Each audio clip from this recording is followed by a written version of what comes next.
ዕለታዊ መረጃዎችና ዘገባዎችን ይዤ መጥቻለሁ። መረጃና ዘገባዎችን እየተከታተላችሁ አብራችሁ እንድትቆዩ ነው በአክብሮት የምጋብዛችሁ። አብይ አህመድ ለጉብኝት ይመጣል መባሉን ተከትሎ በሚሊሻዎች ግድያ መፈጸሙን የሚገልጸውን መረጃ ጨምሮ አዲስ ወታደራዊ ስምሪትና እንደዚሁም የኃይል አቅርቦት በተከዜና ባለማጣ በራያ ግንባር ያለውን እንቅስቃሴ በተመለከተ በዚህ ሰዓት ከማድረሳችሁ መረጃዎች መካከል ይገኙበታል። ሶስት ከፍተኛ ወታደራዊ አዛዦች እንደዚሁ ኮብልለዋል፣ ሁሉንም አንፈልግም ብለዋል። ይህንንም በተመለከተ እንደዚሁ በዚህ ሰዓት የማድረሳችሁ መረጃዎች መካከል እየተካተተ ነው። በተለያዩ አካባቢዎች ያሉ ዝርዝር የግንባር መረጃዎችን አሰናድቻለሁ። እናንተ አብራችሁ እንድትቆዩ ነው በአክብሮት የምጋብዛችሁ። አብራችሁን ስትቆዩ ደግሞ እንደተለመደው ሀሳብ አስተያየት ቢኖራችሁ ጥቆማ@gmail.com ላይ ልታደርሱ ትችላላችሁ። ሀሳብ አስተያየቶቻችሁን እንዲሁም ደግሞ በየአካባቢ የምትመለከቷቸውን ጥቆማዎች ልታደርሱ ትችላላችሁ። እንግዲህ የኢትዮጵያን እና የጎረቤት ሀገራትን ወይም ደግሞ የኢትዮጵያ የውጭ ግንኙነትና ከጎረቤት ሀገራት ጋር ያላትን ግንኙነት በተመለከተ ኢትዮጵያ የጦርነት ፖሊሲ የላትም፣ በታሪኩ የትኛውን ሀገር ወራ አታውቅም የሚለውን ጨምሮ አሁን ያለው ስጋትን በተመለከተ እንደዚሁ የአፍሪካ ቀንድ ጉዳዮች ላይ አስተያየት አድርሳችሁኛል፣ በእጅጉ አመሰግናለሁ። ሌሎችም የፋኖን አንድነት ዝርፊያና እገታን በተፈጸመ ዛሬ በባህር ዳር እንደዚሁ ዘንዘልማ ከተማ በአንዲት ሴት ከሌሊቱ 6 ሰዓት ተኩል ታግታ ተወስዳለች፣ ልጅሽ ውጭ ይኖራል በሚል ይህንን ጨምሮ በተለያዩ አካባቢዎች እየተባባሰ የመጣውን እገታ በተመለከተ እንደዚሁ ጥቆማና መረጃዎችን ደብረ ብርሃን፣ ጎንደር አካባቢ ያሉ እገታዎችን በተመለከተ እንደዚሁ መልእክቶችን አድርሳችሁኛል። ለሾፌሮችና ለሐኪሞች ደግሞ በተከታታይ ድምጽ እየሆንክ ስለሆነ በእጅጉ እናመሰግናለን በሚል ከሁለቱም በኩል እንደዚሁ አስተያየት ደርሶኛል። ይሄ እንግዲህ ለሾፌሮች ወይም ደግሞ ለሐኪሞች ለዶክተሮች ስለሆነ ሳይሆን ለሁሉም የህብረተሰብ ክፍል ያው እንደ ሚዲያ ድምጽ መሆንና የነሱን ድምጽ የሌላቸውን ድምጽ ኃላፊነት መወጣት ጉዳይ ነው። ይህንን መዘገብና ለህዝብ ማድረስ በእጅጉ ነው የማመሰግነው። እንግዲህ ሌሎች መረጃዎችንም አካትቼ ይዣለሁ። እናንተ የሚጠበቅባችሁ እንግዲህ እነዚህን አጭር ደቂቃዎች እስከ መጨረሻው አብሮ መቆየት ነው። ጥቆማ@gmail.com ሜሴንጀር፣ ዋትስአፕ፣ ቴሌግራም ሀሳብ አስተያየቶቻችሁን ልታደርሱ ትችላላችሁ። ዛሬም የአንድ ሐኪም መታሰርን በተመለከተ እንደዚሁ መረጃ ደርሶኛል። በአዊ ዞን በአማራ ክልል አዊ ዞን ግምጃ ቤት ከተማ የግምጃ ቤት የመጀመሪያ ደረጃ ሆስፒታል ሐኪም ዶክተር አፈወርቅ መታሰሩን ባልደረቦቹ ገልጸዋል። በጸጥታ ሰዎች ታፍኖ ተወስዷል የሚሉት ባልደረቦቹ በማህበራዊ ሚዲያዎች እንግዲህ በሐኪሞች ላይ የሚፈጸሙ ሰቆቃዎችን ታጋልጣለህ በሚል እንደሆነ እንደዚሁ ባልደረቦቹ በላኩት መልእክት ላይ አሳውቀዋል። ከሁለት ቀናት በፊት እንግዲህ በተመሳሳይ በባህር ዳር 4 ዶክተሮች ተይዘው ነበረ፣ ታስታውሳላችሁ። እነዚህ ዶክተሮች እንግዲህ ቀርቦባቸው የነበረው ክስ እጅግ አስቂኝ አሳዛኝም የነበረና መንግስት ለመሆኑ በዚህ ልክ ይወርዳል ወይ የሚለውን ብዙ ሰዎች እንዲጠይቁና ራሳቸው የህግ ሰዎችም ጭምር ያፈሩበት ነው። የሕክምና አገልግሎት በመስጠት በሚል ተከሰው ለ9 ቀናት በተለያዩ ፖሊስ ጣቢያዎች ቆይተው የነበሩ ዶክተሮች መለቀቃቸው ይታወቃል። በአማራ ክልል ያለውን ጦርነት ተከትሎ እንግዲህ ገፈት ቀማሽ ከሆኑት የህብረተሰብ ክፍሎች መካከል የተለያዩ የህብረተሰብ ክፍሎች በዚህ ጉዳይ ላይ ያው ከባድ ዋጋ እየከፈሉ ነው። ሹፌሮች፣ ባለንብረቶች፣ ሐኪሞች፣ መምህራንን ጨምሮ በሁሉም የህብረተሰብ ክፍል ላይ እንደዚሁ እንግዲህ ያለው ተጽዕኖ ቀላል አይደለም። በተለይ በሐኪሞችና በሹፌሮች ላይ ደግሞ የሚደርሰው በባህሪውም በአይነቱም እየተለየ ነው።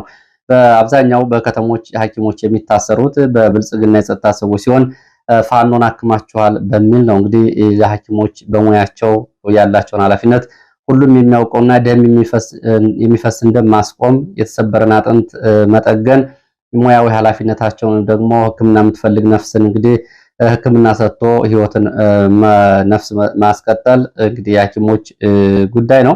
ይህንን ለምን ትሰራላችሁ በሚለው እየታሰሩ ያሉት። ለማንኛውም ለዶክተሮች ድምጽ እንድትሆኗቸው እንደዚሁ ጥሪ እያቀረቡ ነው የሚገኙት።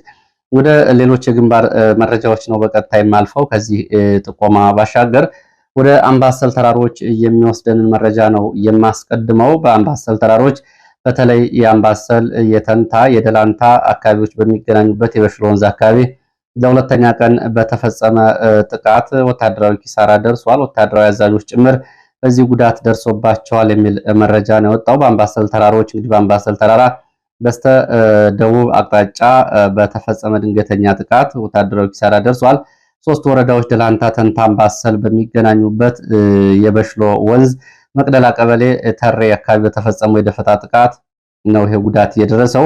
ሰብአዊና ቁሳዊ ኪሳራውን በተመለከተ እንግዲህ ወታደራዊ አዛዦች ጭምር ሳይቀር ጉዳት ደርሶባቸዋል። ከደላንታና ከተንታ ወደ ከስከስ በረሃ የገቡ ወታደራዊ ተሽከርካሪዎች ላይ ነው ይሄ ጥቃት እየተፈጸመው። ተሬ ተብሎ በሚጠራው ቦታ በሁለት የፋኖ ክፍለ ጦሮች በልጅ ኢያሱ ኮርና እንዲሁም ደግሞ በደጋው መብረቅ ክፍለ ጦር በጋራ በተፈጸመው ጥቃት ወታደራዊ አዛዦችን ጨምሮ በዚህ ጥቃት እንግዲህ 4 ወታደራዊ አዛዦችም አብረው ስምሪት ውስጥ እንደነበሩ የሚገልጹት ምን ያክሉ ሞትና ቁስለኛ እንደሆኑ በውል የታወቀ ነገር የለም። የነሱ ጥበቃ ልዩ አጃቢ የነበሩ ወታደሮችን ጨምሮ ተሬ ላይ በነበረው ጥቃት ጉዳት አስተናግደዋል።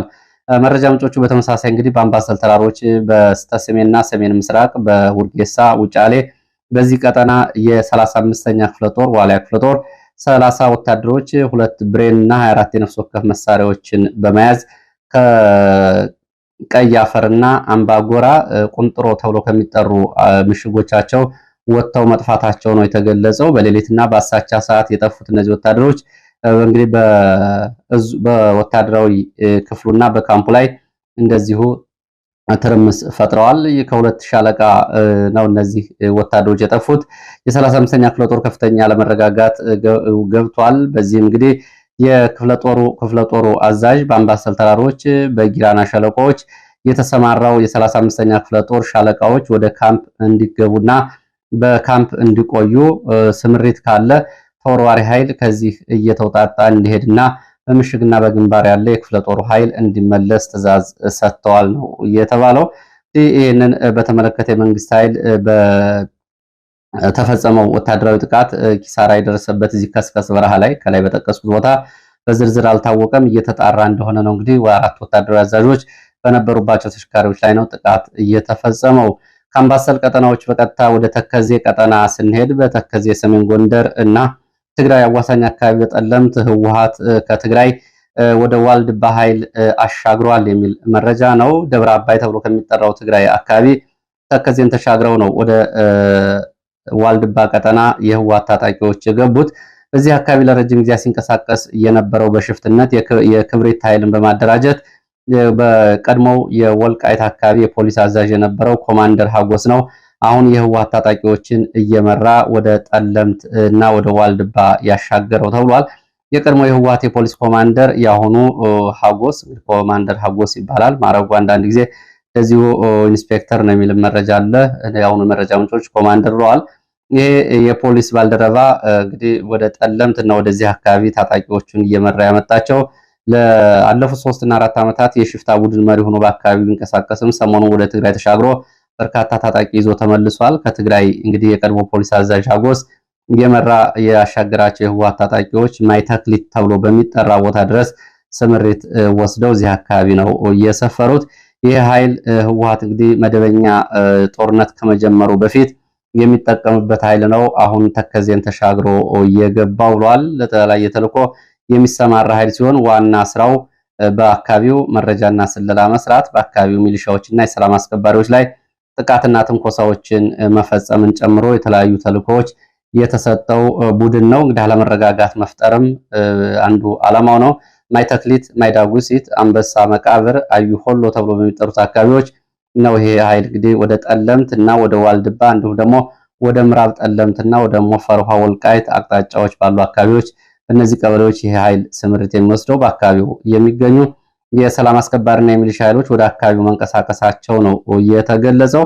እንግዲህ በዚህ አካባቢ ካለው አጠቃላይ ሁኔታ አንጻር ቀደም ብሎ የወርቅ ጉድጓድ ዝርፊያና በአካባቢው በሽፍትነት ሲንቀሳቀስ የቆየው ሀጎስ አሁን የህወሓት ታጣቂዎችን እየመራ ቁልፍ ወታደራዊ ጠቀሜታ ባላቸው ቦታዎች ላይ እያሰማራ ሲሆን በእነዚህ አካባቢዎች እንግዲህ በአካባቢው ህዝብ በመዝረፍ የቀንድ ከብቶችን በማረድ ለእነዚህ ህወሓት ታጣቂዎች እንደዚሁ ወታደራዊ ግብዣ አድርጎላቸዋል ነው የተባለው። ይህንን ተከትሎ በአካባቢው ውጥረት አለ። የአካባቢው ሚሊሻዎችና ሰላም አስከባሪዎች ወደ አካባቢው መንቀሳቀሳቸውን ነው ለማወቅ የተቻለው። ሌላው መረጃችን በመግቢያችን እንደነገርኳችሁ እንግዲህ አብይ አህመድ ይመጣል መባሉን ተከትሎ ሚሊሻዎች ገድለዋል ንጹሃንን። ይሄ የሆነው በአማራ ብሔራዊ ክልላዊ መንግስት በኦሮሞ ብሔረሰብ ዞን በከሚሴ ከተማ ነው። አብይ አህመድ ዛሬ ለጉብኝት ይመጣል መባሉን ተከትሎ በትላንትናው ዕለት የሚሊሻ አባላት በከተማው በተለይ የአማራ ተወላጅ የሆኑ ወጣቶችን እና አዛውንቶችን ገድለዋል። እነዚህ ሚሊሻዎች አብይ አህመድ አማራ ክልል ኦሮሞ ብሔረሰብ ዞን ለስራ ጉብኝት ይመጣል መባሉን ተከትሎ ነው የሆነው። የንጹሃን ግድያ ተፈጽሟል። ግድያው የተፈጸመው ትላንትና መሻሹን በኦሮሞ ብሔረሰብ አስተዳደር ዞን ሚሊሻዎች ሲሆን ግድያ የተፈጸመው በከሚሴ ከተማ ሁለት አማራ የሆኑ አንድ አዛውንትና አንድ ወጣት ነው። የወጣቱ ስም አልታወቀም። አንድ አዛውንት ግን የተገደሉት በከተማው የጸደይ ባንክ ጥበቃ አባል የነበሩ እና ከስራ ወደ ቤታቸው ሲመለሱ አመሻሹ 12 ሰዓት ገደማ ነው። ከከተማ ታፍሰው የተወሰዱ በርካታ ወጣቶችም አብይ አህመድ ይመጣል ተብሎ መሰማቱን ተከትሎ በርካታ ወጣቶችም ከከሚሴ ከተማ ታፍሰው ተወስደዋል። የባጃጅ አሽከርካሪዎችን ጨምሮ እስካሁን ድረስ የት እንዳሉ አልታወቀም። እንግዲህ ሚሊሻዎች ይህንን ግድያ ፈጽመዋል። የመዘጋጃ ቤት ፊት ለፊት ነው ግድያው የተፈጸመው። እንግዲህ ይህንን በተመለከተ መረጃውን ያደረሱ የመረጃ ምንጮች ግድያ የተፈጸመበት አዛውንት የጸደይ ባንክ ጥበቃ ነው፣ የከተማው ሕዝብ ያውቀዋል፣ አንዳርጌ ይባላሉ። የ65 ዓመት አዛውንት ናቸው። እንግዲህ አብይ አህመድ ይመጣል በመባሉን ተከትሎ የአንድ ወጣትና የአንድ አዛውንት ደም ከሚሴ ላይ ፈሷል። ሌሎችም ታፍሰው የተወሰዱ እስካሁን ድረስ አልተለቀቁም፣ ያሉበትም አልታወቀም ነው የተባለው።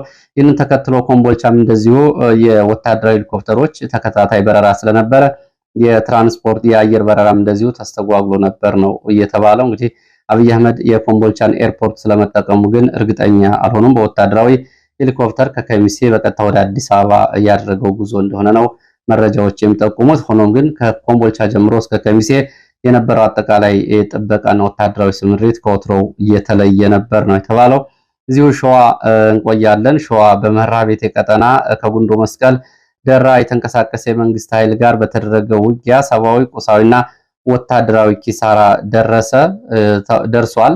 ከደራ ጉንዶ መስቀል ወደ ግራኝ መቅጫና ሃንቆት ወደ ተባሉ ቦታዎች በሌሊት ከተንቀሳቀሰ የመንግስት ኃይል ጋር ነው በአካባቢው ውጊያ የተደረገው። በሌሊት ወደ እነዚህ አካባቢዎች የተንቀሳቀሰው የመንግስት ኃይል የቡድን መሳሪያዎችን በመያዝ ፋኖን ከበባ ቀለበት ውስጥ ለማስገባት ዙ 23 ሞርተር፣ ዲሽቃን ጨምሮ ሌሎች የነፍስ ወከፍ መሳሪያዎችን ይዞ ነው እየተንቀሳቀሰው። ፋኖም ይህንን ተከትሎ እንግዲህ ከሌሊት እስከ ረፋድ ድረስ ያጸፋ ምላሽ ሰጥቷል። በዚህም ጉዳቶች ደርሰዋል።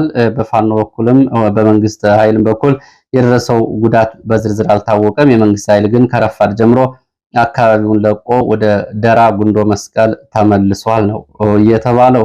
ወደ አለማጣ የሚወስደን መረጃ አስከትላለሁ። በአለማጣ ከተማ የህወሓት ታጣቂዎች እንግዲህ የሚያደርጉት አፈሳ፣ እስራት፣ እንግልት ደግሞ በአማራ ተወላጆች ላይ ደግሞ እንግዲህ አሁን ትኩረት ያልተሰጠው በየቀኑ ግን በዚህ መረጃ ሽፋን እያገኘ ያለ ጉዳይ ነው። በአለማጣ ከተማ በየቀኑ በአማራ ተወላጆች ላይ እንግዲህ ከትግራይ የመጡ ታጣቂዎች የማይፈጽሙት ግፍና ሰቆቃ አይነት የለም።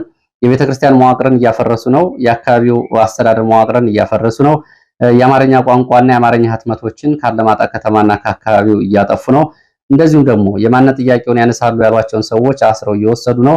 እስካሁን ድረስ 6 ካህናት ታስረውና ታፍነው ተወስደዋል። ለኢትዮጵያ ኦርቶዶክስ ተዋሕዶ ቤተክርስቲያን መዋቅርን ለትግራይ መንበረ ሰላማ ለሚባለው አናስረክብም ያሉ እነዚህ ዋጋ እየከፈሉ ማንም ግን ድምፅ አልሆናቸውም፣ የኢትዮጵያ ኦርቶዶክስ ተዋሕዶ ቤተክርስቲያንን ጨምሮ። ከዛ ውጭ ደግሞ በትላንትናው ዕለት የሆስፒታሉ ስራ አስኪያጅ አቶ በላይ ሞላ ተይዞ ተወስዶ አካባቢውን ለቆ እንዲወጣና አካባቢ ተወላጅ ብትሆንም ለትግራይ ተወላጆች ሆስፒታሉን ታስረክባለህ በሚል ያው በወታደራዊ ካምፕ ውስጥ ማስጠንቀቂያ ዛቻ ተፈጽሞበት ወጥቷል። ከዛ ቀደም ብሎ የውሃና ፍሳሽ ሰራተኞች እንዲሁም ደግሞ ሌሎች የአለማጣ ከተማ ተወላጆች እየተገደሉ እየታሰሩ ነው። አሁን በዚህ ሰዓት 30 ወጣቶች ወደ መሆኒ ካምፕ ተወስደው ታስረዋል። ትላንትና መሻሹንም እንደዚሁ ወጣቶች እየዞሩ የህወሓት ታጣቂዎች ሲያፍሱ ነበረ።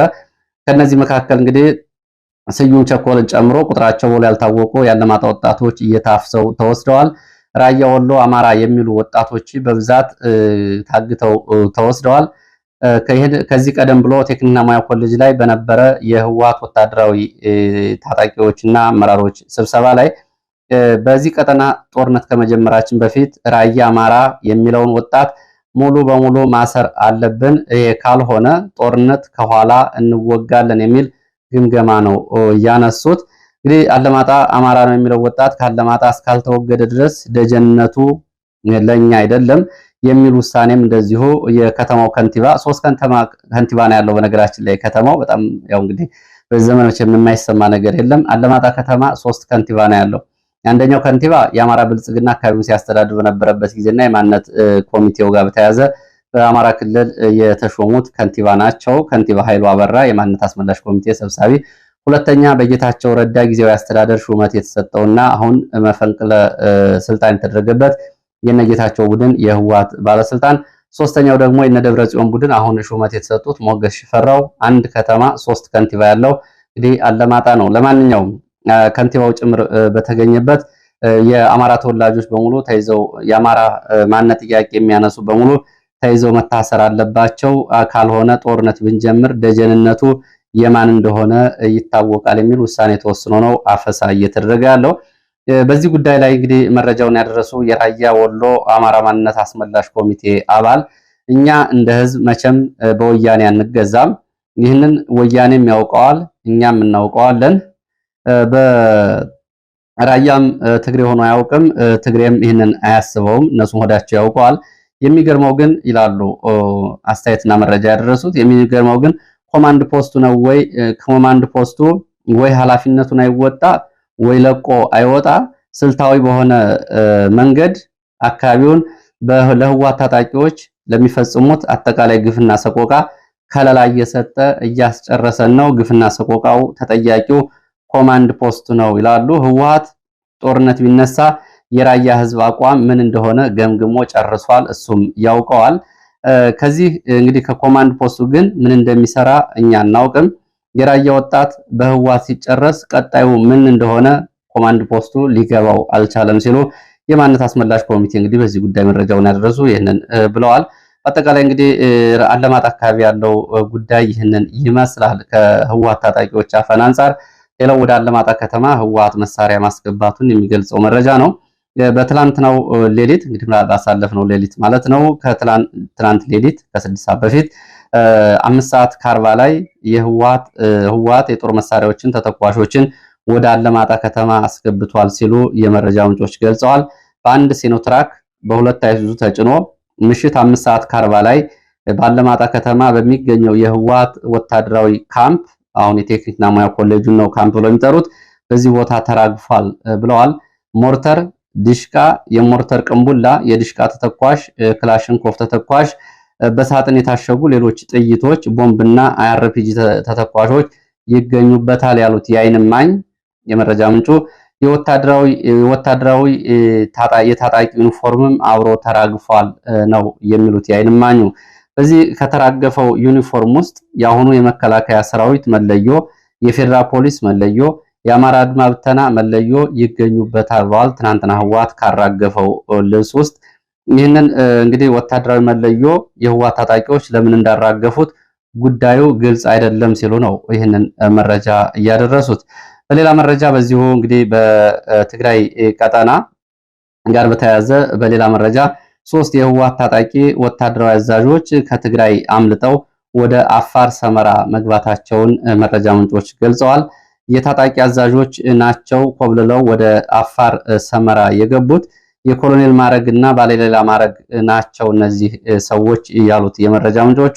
እንግዲህ እነዚህ በትግራይ ታጣቂዎች የተለያየ ኃላፊነት የነበራቸው የታጣቂ አዛዦች ናቸው ብለዋል። እንግዲህ እንደ መረጃ ምንጮቹ ቲፒኤፍ የሚባለውን የትግራይ የሰላም ኃይል የሚባለውን ፈጽሞ መቀላቀል እንደማይፈልጉ መግለጻቸውን በዚህ አፋር መረጃ ምንጮች እንደሚሉት ወታደራዊ አዛዦቹ ገለልተኛ ሆነን መኖር ነው የምንፈልገው፣ እርስ በርስ የትግራይ መከላከያ ኃይል እንዲሁም ደግሞ የትግራይ ሰላም ኃይል እየተባለ ሰላምና ተከላካይ ሆኖ በሚዋጋ እርስ በርስ ኃይል ውስጥ መሳተፍ አንፈልግም፣ ኃይል መምራትም አንፈልግም፣ ወደ አዲስ አበባ ሄደን እንደዚሁ ገለልተኛ ሆነን መቀመጥ እንፈልጋለን የሚል ሐሳብ ነው እየተናገሩት ብለዋል። እስካሁን ድረስ ከሰመራ አልወጡም።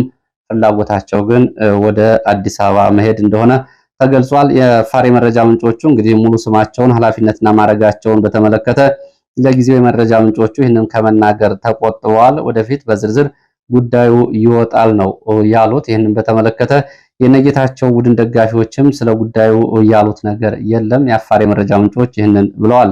እዚሁ ከትግራይ ጋር በተያያዘ የነደብረጽዮን ቡድን ተቃራኒ የሆኑ የትግራይ የማህበራዊ ሚዲያ ተጽዕኖ ፈጣሪዎች የኤርትራ ጦር ወደ ኢትዮጵያ ትግራይ ኢሮብ መግባቱን እንደዚሁ መረጃ እያሰራጩ ነው የሚገኙት። ጨምረውም በዚሁ በአዲግራት ቀጠና አርሚ 15 ታጣቂዎች አመጽ ተከትሎ ትናንትና ወደ አደባባይ መውጣታቸውን ተከትሎ የህወሓት ጄኔራሎች ጉዳዩን ለመቆጣጠር ተጨማሪ ኃይል ድጋፍ ስለመጠየቃቸውም እነዚህ የማህበራዊ ሚዲያ የነጌታቸው ቡድን አባላት ይህንን ይገልጻሉ። ይሄ መረጃ የተሰራጨው እንግዲህ ትላንትና የውጭ ጉዳይ ሚኒስትር ጌዲዮን ጢሞቴዎስ ኤርትራን በተመለከተ ትላንትና ያደረጉት ንግግር አለ። ኤርትራ በኢትዮጵያ ውስጥ ጉዳይ ጣልቃ እየገባች ስለሆነና ለዚህም ኢትዮጵያ እንግዲህ ሉዓላዊነቷን ለማስከበር ጉዳዩን በዝምታ አታልፈውም የሚል ንግግር ማድረጋቸውን ተከትሎ ነው እንግዲህ ይህንን የህወሓትን የሚቃወሙ የትግራይ ማህበራዊ ሚዲያ የመረጃ ምንጮች ይህንን እያሰራጩ ያሉት። በጉዳዩ ላይ እስካሁን ድረስ በኤርትራ በኩል እየተባለ ነገር የለም። የጌዲዮን ጢሞቴዎስ ማስጠንቀቂያንም ሆነ ይህንን ተከትሎ ከኤርትራ በኩል የተሰጠ ምላሽ የለም። ከኤርትራ በኩል የሚሰጥ ምላሽ ካለ ወደፊት ተካቶ የሚቀርብ ይሆናል። ወደ ሌሎች መረጃዎች ስናልፍ ወደ ምዕራብ ጎጃም የሚወስደን መረጃን ማስከትለው በምዕራብ ጎጃም በተለይ ወደ አባይ ሸለቆ አቅራቢያ የሚገኙ የተደራጁ የኦሮሞ ተወላጅ ሚሊሻዎች ከወለጋ ቡሬ ጎጃም ለሕክምና በሚመጡ የአማራ ተወላጆች ላይ ግፍና ሰቆቃ እየፈጸሙ ነው። የታመው የመጡ ሰዎችም ወደ ቡሬና ወደ ጎጃም ባህር ዳር መጥተው ሕክምና እንዳያገኙ እንደዚሁ ግድያ ፈጽመዋል። በበሽተኞች ላይም ነው ያሉት። እነዚህ ሚሊሻዎች በተለይ ጣቦ ተብሎ የሚጠራ ቀበሌ አባይ ዳር ቻይና ካምፕ አለ። እዚህ የቡሬ ወለጋ መንገድ ግንባታ ቡሬ አጋምሳ መንገድ ግንባታ ላይ የቻይና ካምፕ አለ። ከቻይና ካምፕ አጠገብ ንዑስ ካምፕ ይዘው የተቀመጡ እነዚህ ሚሊሻዎች በወለጋ ሆሮ ጉድሩ፣ አጋምሳ፣ ሚጅግር፣ ጆጆ ቀበሌዎች ድረስ እየተሻገሩ ጥቃት ይፈጽማሉ። ለስሙ በአማራ ክልል ውስጥ ይጠሩ እንጂ እነዚህ ሚሊሻዎች ስልጠና እና ትዕዛዝ የሚቀበሉት ከኦሮሚያ ክልል ሚሊሻና ልዩ ኃይል ነው። ትዕዛዝም የሚፈጽሙት ከነሱ የሚያገኙትን ነው። ከኦሮሚያ ክልል ልዩ ኃይል ትዕዛዝ እየተቀበሉ በአማራ ላይ በወለጋ በሚፈጸሙ ጭፍጨፋዎችና ዘመቻዎች ላይ በቀጥታ ተሳታፊ ናቸው እነዚህ ሚሊሻዎች የሚሉት የመረጃ ምንጮች። ለምሳሌ አጋምሳ ጭፍጨፋ ሲፈጸም ከ3 ዓመታት በፊት ሚግር፣ ሰንበቴ፣ ወፍጭ አካባቢዎች በተፈጸሙ ጭፍጨፋዎች በቀጥታ ከጎጃም እየተሻገሩ ተሳታፊዎች ናቸው። እነዚህ ሚሊሻዎች እንግዲህ ከሌላው አካባቢ ሚሊሻ የሚለያቸው የስምሪትና የግዳጅ ተጠሪነታቸው ጉዳይ ነው። በወለጋ ላለው አማራ ነው እንግዲህ እነዚህ ሚሊሻዎች ተደራጅተው ጥቃት እንዲፈጽሙና እንደዚሁም ደግሞ ሕግ ማስከበር በሚሉት ለኦሮሚያ ልዩ ኃይል ድጋፍ እየሰጡ ያሉት። እነዚህ ሚሊሻዎች እንግዲህ አሁን በፊትም በተለያየ መንገድ በተለይ ከወለጋ ወደ ቡሬ የሚመጡ ሰዎችን መንገድ ላይ ይመልሳሉ። ከወለጋ ወደ ቡሬ የሚመጡ የኦሮሞ ተወላጆች ካሉ እነሱን ያሳልፋሉ። የአማራ ተወላጆች ግን ከወለጋ እንዳይወጡ በዚህ በኩል መንገድ እንዲዘጉ እየተሰጣቸው ናቸው። ከነዚህ ቀበሌዎች ደግሞ ሌሎች የሚሊሻ አባላት ተመልምለው ወደ ኦሮሚያ ክልል ልዩ ኃይል ስልጠና የሄዱ ስለመኖራቸውም መረጃዎች ጠቁመዋል። እነዚህ ሚሊሻዎች በአካባቢ ያለውን አጠቃላይ ሁኔታና የወለጋን ቀውስ ውስብስብ እንዲሆን አድርገውታል ሲሉ ነው የገለጹት። እንግዲህ ተጨማሪ መረጃዎችን የማጠራበት ይሆናል። ዋሊ ቡቅማ ተብሎ የሚጠራ ድረስ ወደ ወለጋ እየገቡ በመከላከያ ተሽከርካሪ እየተጫኑ በየጊዜው ከኦሮሚያ ልዩ ኃይል እየሄዱ ትዕዛዝ ይቀበላሉ። ተሳትፎ፣ ስብሰባ፣ ሪፖርታቸውም እዚህ ዋሊ ቡቅማ ተብሎ የሚጠራው የሚገኝ የኦሮሚያ ልዩ ኃይል ካምፕ ነው የሚሉት የመረጃ ምንጮች። ወደ ሰሜን ጎንደር የሚወስደን መረጃ አስከትላለው። ሰሜን ጎንደር በ3 ግንባሮች እንደዚሁ አጀሬ ጃኖራ ከተንቀሳቀሰ የመንግስት ኃይል ጋር ሁለተኛ ቀኑን የያዘ ውጊያ ዛሬም እንደቀጠለ ነው። ባዩ ሆሎ በመናፈሻ አጀሬ ጃኖራና እንደዚሁ በጥሪ ሃይና ቀጠና ያለው ውጊያ ያዝለቀቅ እያደረገ ሁለተኛ ቀኑን ይዟል። በአስቸጋሪው መልክዓ ምድር አካባቢ እየተደረገ ያለው ውጊያ ከሌሊቱ 7 ሰዓት ጀምሮ በተለያዩ አካባቢዎች የተደረገ ሲሆን የተወሰነ ሰዓት ጋብ ይላል፣ የተወሰነ ሰዓት ደግሞ ይቀጥላል ነው ያሉት። የመንግስት ኃይል ከዳባት፣ ከአምባ ጊዮርጊስ፣ ከአዳርቃይ ወደዚህ ቀጠና በ3 አቅጣጫ ኃይል ይዞ የተንቀሳቀሰው የ3 ቀናት ዘመቻ እቅድ በሚል ይዞ እንደሆነ የመረጃ ምንጮቹ ገልጸዋል። እንግዲህ ለዚህ ሰዓት ከተለያዩ አካባቢዎች በማሰባሰብ ወደ እናንተ ያቀረብኳቸው መረጃዎች እነዚህን የመስሉት። ስለተከታተላችሁ በእጅጉ ነው የማመሰግነው። አሁንም ሐሳብ አስተያየት ቢኖራችሁ ጥቆማ ዜናችን@gmail.com ላይ ልታደርሱ ትችላላችሁ። ለዚህ ጊዜ